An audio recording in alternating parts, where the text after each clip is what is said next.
Selamat Siap. malam Bu Megi. Selamat malam, Bu Tri. Ya, Shalom. ya Shalom, apa kabar? Baik. Oh iya Bu Mendi, tadi Bu Mendi waktu di sekolah sempat mengatakan bahwa mau cerita sesuatu. Dan seperti itu, Bu Iya, Mendi? Oh iya iya, benar sekali, Bu Tri. iya. Kira-kira apa harapan Bu Mendi setelah menceritakan hal tersebut kepada saya? Begini, saya berpikir ada solusi, ada jalan keluar yang baik karena hidup tidak sendiri ya, Bu Tri. Harus kita membutuhkan orang lain sehingga dengan bantuan orang lain bisa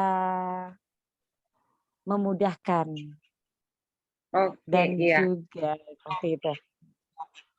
Oke, dan juga apa Bu Mendi? Maaf tadi agak kepotong. Barangkali ada jalan keluar yang bisa menjadi alternatif, ada solusi pemikiran yang baru sehingga saya rasa berbagi itu lebih baik daripada sendiri. Oke. Ya, terima kasih banyak Bu Mendi sudah mau berbagi untuk saya. Saya merasa menjadi teman yang bisa dipercaya oleh Bu Mendi untuk berbagi apa yang menjadi uh, masalah ataupun pengalaman dari Ibu Mendi. Ya, terima Siap, kasih sekali dengan lagi. senang hati. Kira-kira apa yang Ibu Mendi mau ceritakan atau apa yang Ibu Mendi alami sekarang? Ya, terima kasih Bu Tri. Seperti ini Bu Tri yang menjadi sebenarnya mau bilang dilema atau bagaimana ya Bu Tri? Masalahnya harus ada punya pilihan dan harus ditentukan. Pilihan itu harus dipikirkan yang pertama. Kalau misalnya diambil dengan cepat tanpa berpikir yang lebih lanjut, saya rasa kurang baik juga. Dipendam sendiri juga kurang baik. Jadi harus membutuhkan teman. Seperti ini Bu Tri, yang menjadi acuan atau yang menjadi persoalan antara pelayanan satu, pekerjaan dua, dan kewajiban sebagai ibu rumah tangga. Jadi 3 hal yang harus berjalan dengan pilihan yang berbeda-beda Bu Tri. Seperti ini. Katakanlah pelayanan itu merupakan satu keharusan ya, mau bilang tidak dan harus juga memang harus dilakukan. Itu yang pertama untuk pelayanan Bu Tri. Dan itu merupakan anugerah dan tidak bisa tidak bisa ditinggalkan. Itu yang pertama. Pelayanan, terkait dengan pelayanan. Yang kedua, pekerjaan semua orang membutuhkan. Menjadi wanita karir sangat diidamkan oleh setiap perempuan. Itu yang kedua Bu Tri. Karena tidak ada wanita yang tidak mau kerja. Semua perempuan maunya kerja, berkarir. Percuma lah kalau orang tua sudah kasih sekolah tinggi-tinggi, ujung-ujungnya jadi ibu rumah tangga. Dan yang ketiga, setinggi-tingginya wanita karir pulangnya juga jadi ibu rumah tangga. Nah seperti itu Bu Tri, jadi 3. Kemudian seperti ini Bu Tri, saya punya persoalan yang tidak tahu ini harus memilih yang mana. Untuk masalah pekerjaan, bersyukur ya Bu Tri untuk saya bersyukur bisa terlibat dalam sebuah pekerjaan, tetapi harus punya pilihan dan menentukan untuk salah satu pilihan itu berat Bu Tri. Artinya di sini hidup butuh penghasilan ya Bu Tri ya. Semua orang butuh penghasilan dan sebagai manusia penghasilan yang paling besar itu yang jadi prioritas gitu. Tetapi dibutuhkan juga skill. Sejujurnya ya Bu Tri, saya kan dari program studi pendidikan kimia nih. Dan harus berpacu untuk bagaimana bisa menjadi guru di bidang seni. Itu merupakan tantangan yang paling luar biasa, Bu Tri. Karena bukan paknya kita langsung, tapi harus menjadi guru seni.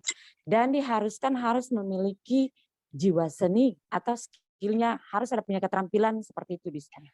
Itu. Memang semua orang kan perlu belajar, Putri. Siapa yang saya mau belajar, pasti mau orang belajar. Dan itu harus ditingkatkan kalian kita. Itu juga merupakan suatu apa ya? Mau dikatakan apa ya, dibilang kalian harus punya satu, kemudian dituntut harus belajar juga. Dan itu sangat baik sebenarnya, Putri, membuat kita sebagai guru tidak berpatokan kayak satu paknya kita. Ada pak yang lain, kalau memang itu bisa, kenapa tidak? Itu yang menjadi dasar, Putri. Kenapa tidak? Dan itu saya bersyukur Putri masih bisa mengolah, masih bisa memanage. Tapi kalau untuk harus memilih yang menjadi prioritas dengan penghasilan yang tertinggi dengan yang katakanlah sedang, sebagai manusia pasti saya rasa semua orang akan memilih yang menjadi bisa memenuhi kebutuhan hidup lah. Katakanlah seperti gitu kan, Putri. Itu yang pertama. Tetapi dengan jalur paknya yang berbeda, bukan keahliannya saya. Di situ saya harus dituntut untuk lebih belajar lagi, lebih giat lagi di situ. Katakanlah bisa memacu diri sendiri lagi untuk tetap berkarya, untuk tetap belajar. Tetapi di samping itu, Putri, ada pelayanan yang harus dilakukan. Ada tugas kewajiban sebagai ibu rumah tangga yang harus diprioritaskan. Yaitu pertama, yaitu anak. Seperti itu, Putri. Jadi ini merupakan satu persoalan, masalah sih, Putri. Mungkin di mata orang itu hal yang sepele karena kita bisa menentukan yang mana-mana. Tapi untuk saya membutuhkan solusi. Ingin berbagi dengan Putri, barangkali Putri bisa memberikan masukan, memberikan hal-hal positif sehingga pemikiran bisa terbuka, lebih jelas, bisa berpikir yang lebih baik. Oke, kalau bisa saya ambil kesimpulan dari cerita Ibu Mendy, sebenarnya Ibu Mendy sekarang lagi merasakan dilema. Kira-kira dari berbagai pilihan ini, Ibu Mendy lebih prioritaskan yang mana? Jujur, Putri, lebih prioritaskan yang penghasilan tinggi, tetapi dibatasi waktu dengan anak. Nah, Seperti siapa itu, yang Putri. itu? Karena kalau di pekerjaan sebagai guru dengan prioritas tinggi, disiplin waktu yang pertama. Harus disiplin waktu. Yang kedua, jadwal sekolahnya itu harus pagi. Sementara sebagai ibu untuk ada dengan anak sementara sekolah. Dan sekolahnya itu pagi, kadang juga siang. Dan kalau saya bertindak sebagai ibu rumah tangga yang harus melihat dan kondisikan anak itu, stay-nya pagi harus ada dengan anak nih, ketika dia harus pergi ke sekolah. Sampai waktu siang pun, saya masih tetap harus dengan dia ke sekolah. Siang pun saya rasa sudah aman, karena itu sudah di lingkungan sekolah. Ketika pulang dari sekolah pasti kedapatan dengan saya sudah siang di rumah. Jadi kalau untuk yang pekerjaan sebagai guru dengan prioritas tinggi, hal itu tidak bisa saya dapatkan, Putri. Karena sekolahnya itu harus pagi. Oh, berarti Ibu Mendy terkendala karena tidak ada yang temani anak di rumah. Iya, siap, benar. Kalau di rumah itu selain Ibu Mendy, kira-kira ada yang bisa diminta tolong untuk bantu jaga anak atau tidak? Kalau di rumah kebetulan hanya kami bertiga, Putri, saya, suami, sama anak. Jadi kalau misalnya pagi, saya masih posisinya itu di rumah beres-beres, lihat anak, lihat semua, sampai pun pada siang ketika dia sekolah pagi pun saya tetap masih standby di rumah. Ketika siang saya masih tetap ada, dan ketika siang dia punya jam sekolah, otomatis dia sudah di lingkungan sekolah, saya aman. Saya bisa beraktivitas di siang hari sampai di sore hari, dan sore hari itu punyanya suami. Nanti ketika dia pulang sekolah, pasti dia antar pulang sampai di rumah. Dan ketika saya beraktivitas siang hari, pulangnya sore, saya dapati dia sudah sore. Tapi kalau misalnya di sekolah yang prioritasnya lebih tinggi, tetapi butuhkan waktunya itu harus pagi, ngajarnya misalnya pagi. Harus harus pagi ngajarnya. Tapi kalau yang prioritas sedang, itu ngajarnya siang, Putri. Jadi saya rasa aman kalau siang, karena waktu saya dengan anak itu ada dari pagi sampai siang. Setelah siang, kalau dia sekolah siang, otomatis dipulangkan ke sekolah. Saya masih dapat juga. Tapi kalau dengan prioritas yang tinggi, tetapi waktunya tidak ada di pagi untuk anak, jadi dilema, Putri, sebagai seorang ibu. Oke, baik Ibu Mendi. Berarti dari jawaban yang Ibu Mendi sampaikan sebenarnya mungkin lebih memilih yang kedua. Apa benar Iya, begitu? dengan prioritas yang sedang, tetapi saya tidak menginginkan waktu terbuang untuk anak. Gitu, Putri. Masih Ah, menempatkan diri sebagai ibu rumah tangga, karena kalau saya berpikir gini, kalau ada saudara, ada keluarga yang mungkin ada sama-sama di dalam rumah, saya masih bisa menjamin anak masih ada dalam jangkauan mereka. Tapi kalau kami cuma bertiga, suami sama anak, dan saya harus mengejar yang menjadi target tanpa harus memikirkan anak punya keperluan juga, saya bimbang, Putri. Seperti itu. oke, iya. Ibu Mendi ini berandai-andai saja. Misalkan sekarang Ibu Mendi punya pekerjaan tetap sebagai seorang guru PNS. Kira-kira menghadapi situasi ini apa yang Ibu Mendi akan lakukan? Kalau sekarang jadi PNS, andaikan hal itu terjadi, amin. Diaminkan dulu. Amin. Kalau seandainya seperti itu, berarti mau tidak mau harus mencari pengasuh, Putri. Kalau untuk cari pengasuh sekarang dalam keadaan seperti ini, tapi dipilih sekolah dengan misalkan penghasilan yang tinggi tadi, gimana menurut Ibu Mendi? Ini menurut saya, Putri, harus cari pengasuh kalau seandainya saya sudah seperti itu. Tapi harus berbincang dulu dengan suami, Putri. Bisa tidak? Jangan sampai ini menjadi kendala. Karena kodratnya kita, apapun juga tetap harus ada di anak, ada di keluarga. Mau tinggi sampai di mana harus berpulang ke keluarga. Kalau saya tidak mempersoalkan hal itu, apabila ada keluarga di sama-sama dengan kami seperti itu, saya rasa anak masih bisa aman. Tapi kalau menurut saya, cari pengasuh atau penjaga anak untuk beberapa jam saja mungkin lebih baik ya. Tetapi pengasuhnya yang memang bisa mengetahui watak anak, Putri, karena masing-masing anak dengan perilaku sifat beda-beda. Sebagai orang tua kita lebih tahu anak anak punya sifat seperti apa. Jadi mungkin pengasuhnya dicari ya yang tahan banting seperti itu, Putri. Yang kedua itu menurut saya pasti pakai pengasuh. Tapi yang kedua harus berbincang lagi dengan suami, bisa atau tidak. Jangan sampai itu jadi kendala lagi, Putri. Salah lagi. Oke, baik Ibu Mendi. Kalau menurut Ibu Mendi, seandainya hal ini dibicarakan dengan suami, misalkan soal pengasuh tadi, kira-kira respon suami seperti apa? Kalau respon suami, sebelumnya Putri, sebagai istri kan sudah wanti-wanti duluan. Kan pasti sudah buang-buang bola duluan, sudah pernah Oke, oke. lempar sedikit-sedikit gambaran nanti jadinya seperti apa, kan pasti sudah ada begitu-begitu kan, Putri itu. menurut gambaran yang sudah pernah saya sedikit masuk ke ranah ini, Bu Tri, itu pemikirannya segini, suami berpikir gini, yang penting tidak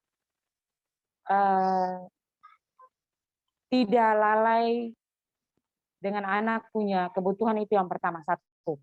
Artinya begini, jangan sampai anak itu dia sendiri, lalu dia pergi sekolah sendiri, lalu dia berjalan sendiri, atau dia bikin apa sendiri.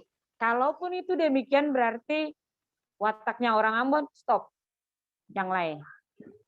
Wataknya orang Ambon kan seperti itu, Putri. Stop, jangan lain, jangan kemana-mana lain.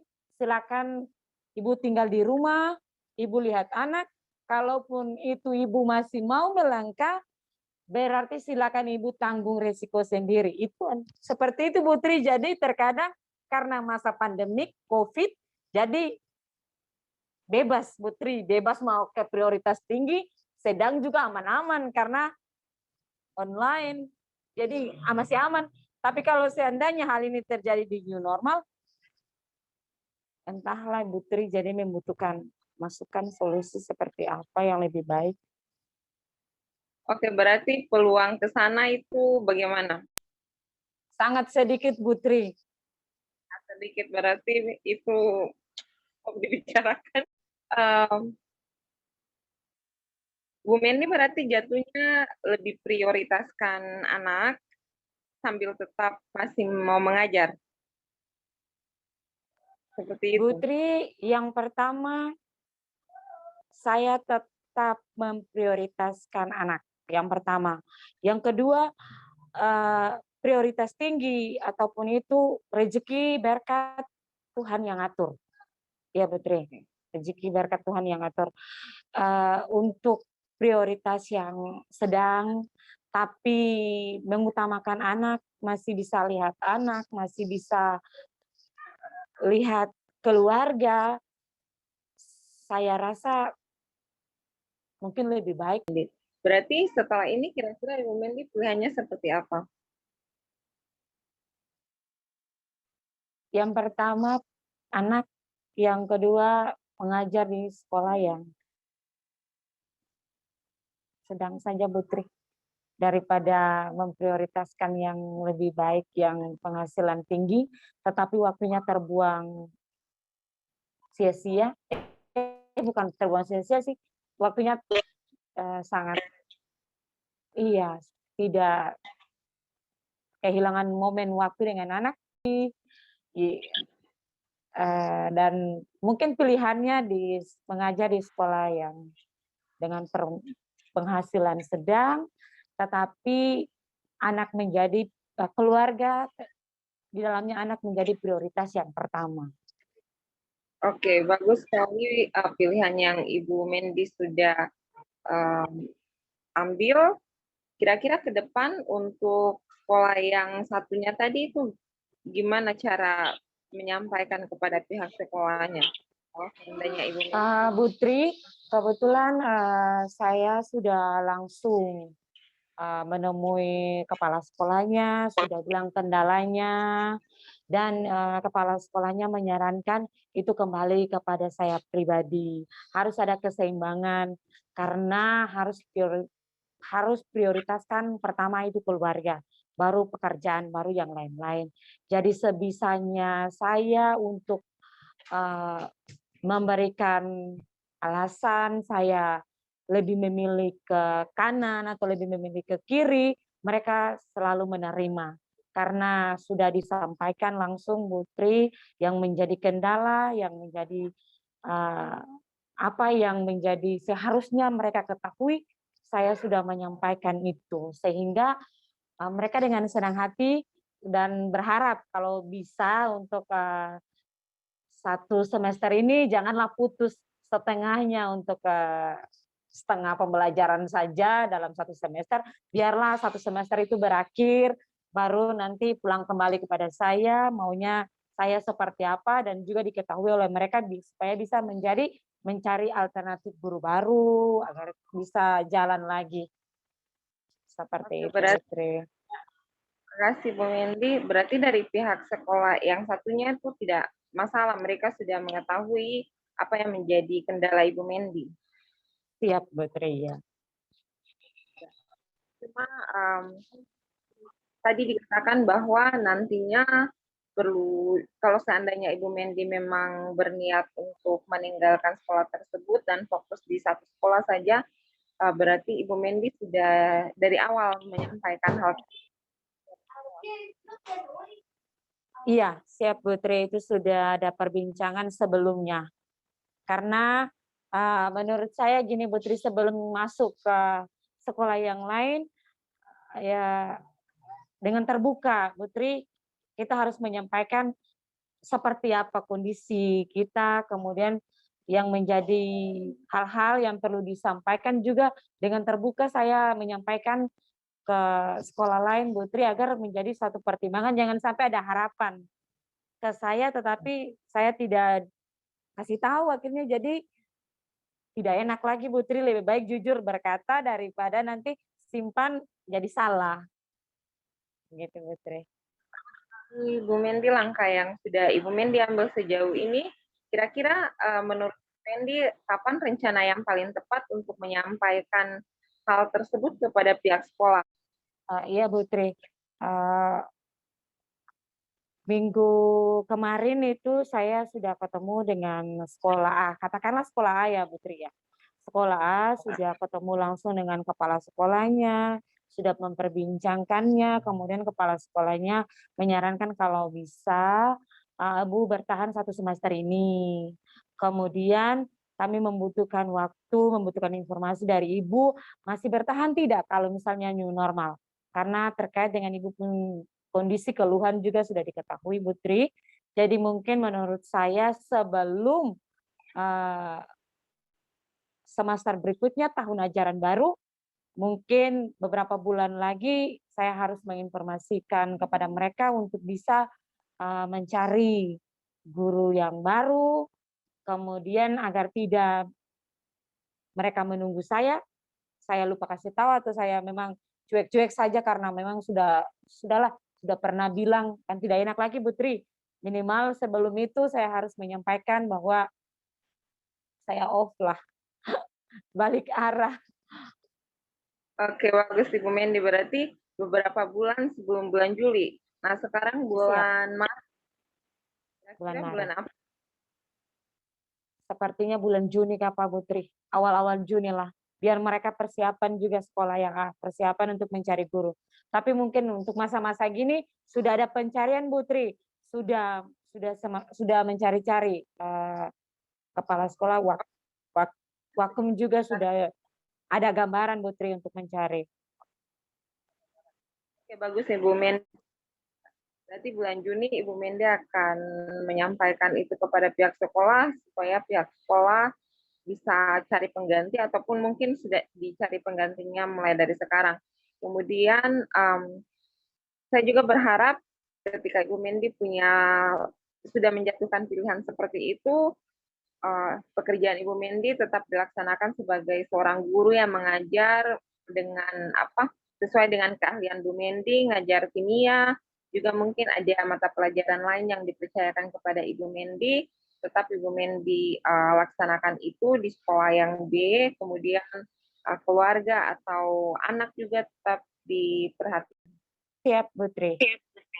Gambaran solusi yang bisa dibicarakan dari diskusi ini. Siap Bu Tri.